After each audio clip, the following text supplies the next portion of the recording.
Vander could build a wagon wheel from nothing but a blank hub, and a hammer folks would ride clear across the county just to get him to shoe their teams.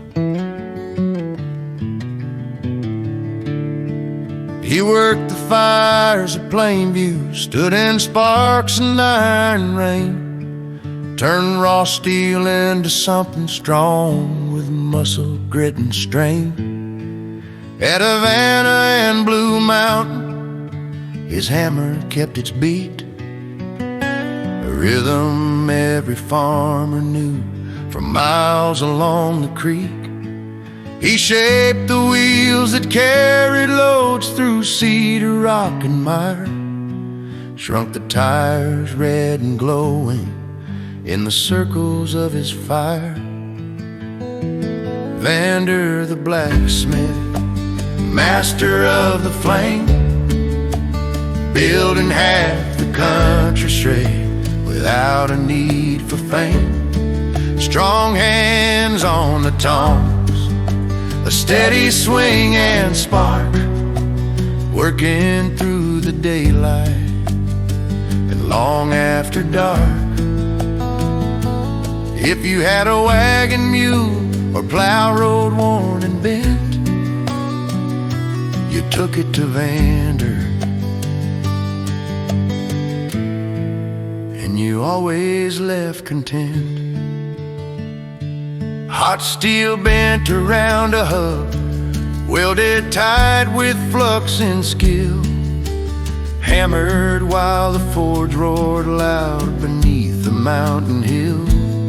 He knew just how to lap a tire so it tightened when it cooled, knew how to shoe a mule for climbs where slick rock often ruled.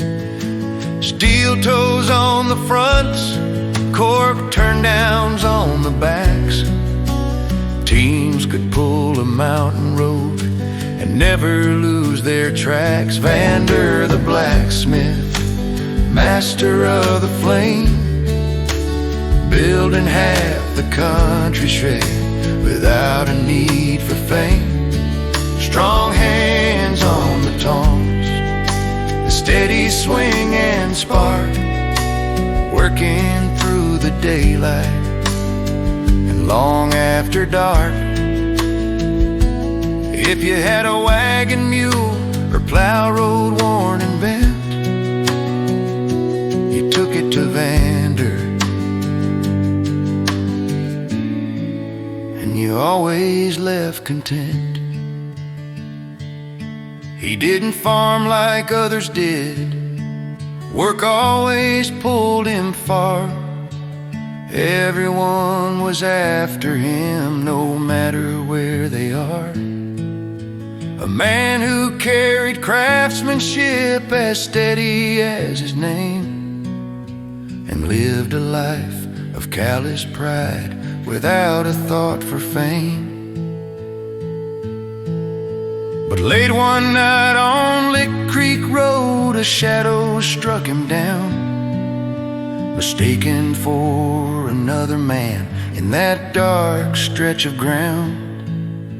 He woke up walking slowly with his mule beside his hand, blood running down his collar, still too tough to hardly stand.